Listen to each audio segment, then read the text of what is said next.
What's up guys? So this is the Poco X3 Pro, a successor to a very well reviewed budget model from Xiaomi, the Poco X3. I've been using this phone for around a week, so I have some stuff to share with you guys and we'll see whether Pro actually means better.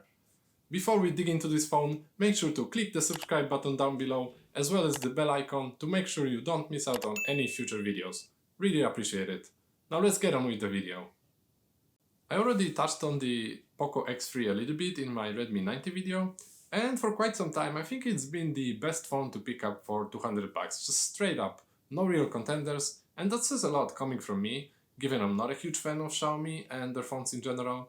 It's just a very compelling package in the budget price category. So Xiaomi, naturally, being themselves, they quickly came up with this Pro successor.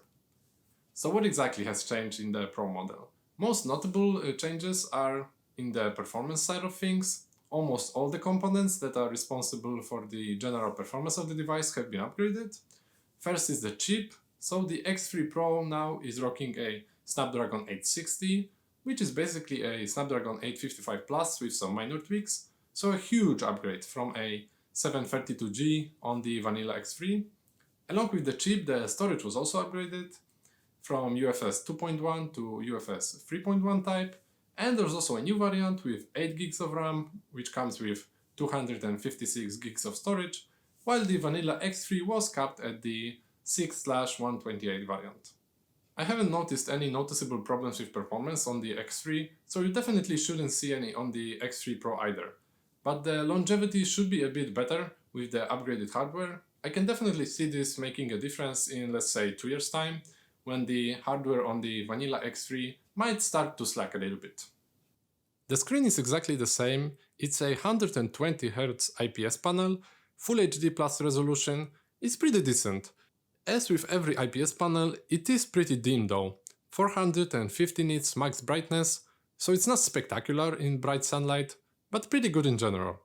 The only change is that Xiaomi did upgrade the front glass from Gorilla Glass 5 to 6, so the scratch resistance should be a bit better.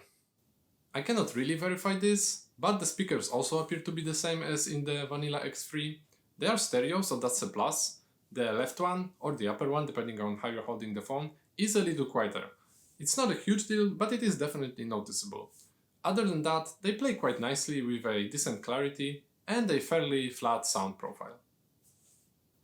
Now the build quality and the general appearance. As for the build, I got no real complaints. It is an all plastic device, but the build quality is solid, definitely a rigid enough phone.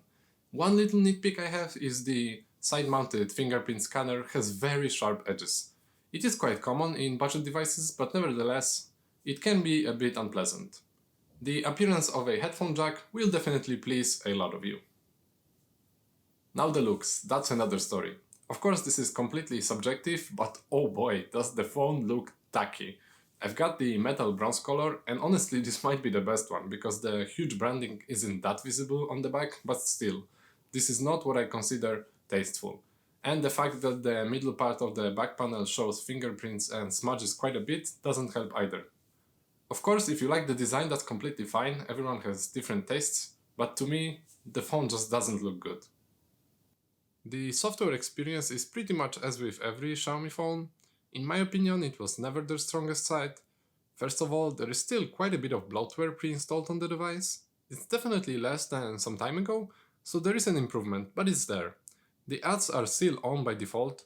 You can turn them off, but the fact that they still have them enabled by default is pretty annoying in my opinion. Other than that, the software is okay in general. There are a couple of interesting features. You can split the notification and shortcut panel into two separate ones, just like in the Vivo X60 Pro Plus I reviewed recently. By the way, you can check out this video up here. I quite like this feature. The shortcut panel that is available now looks really clean, lots of toggles available. I like that.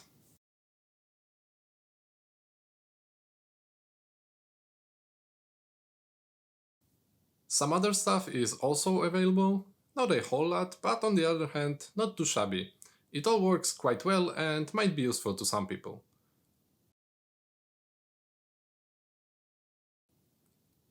IPS panel, so no always on display here. Let's move on to the camera. And here is where it gets pretty confusing.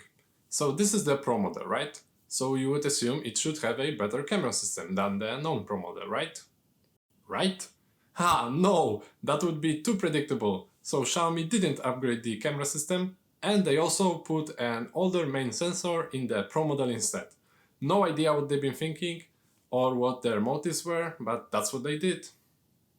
Anyways, to be perfectly honest, there's not really any difference. The camera performance is pretty much the same as in the Vanilla X3, expectedly average.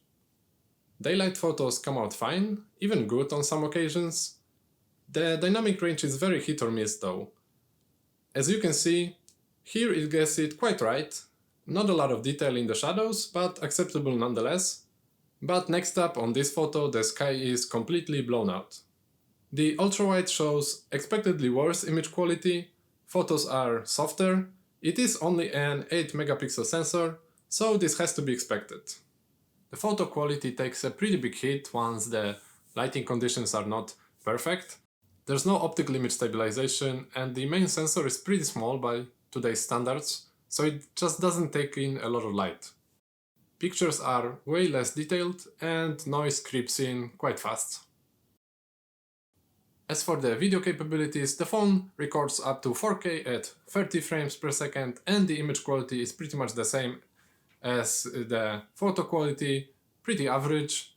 Also no OIS means that the stability is also not very good.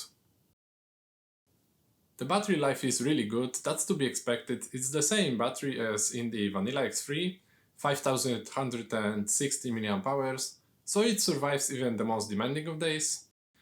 The charging speed is also the same, it's 33 watt fast charging, so it takes just above an hour to charge from 0 to 100. Okay, conclusion time. So the Poco X3 is a great phone, it's called a budget king for a reason, so is the Pro model worth it over the regular one? In my opinion, absolutely. I would buy the Pro model for the longevity alone. In fact, I'd go as far as to say that if you can buy the Pro model for the 30-40 bucks more over the regular one, I see absolutely no reason to go for the regular X3. The Pro is just a better phone, purely because of the upgraded hardware and that it's going to last you a lot longer. Okay, so that's it for me for today. As usual, if you like the video and you enjoy my content, make sure to drop the thumbs up and subscribe to my channel, and I'll see you in the next one.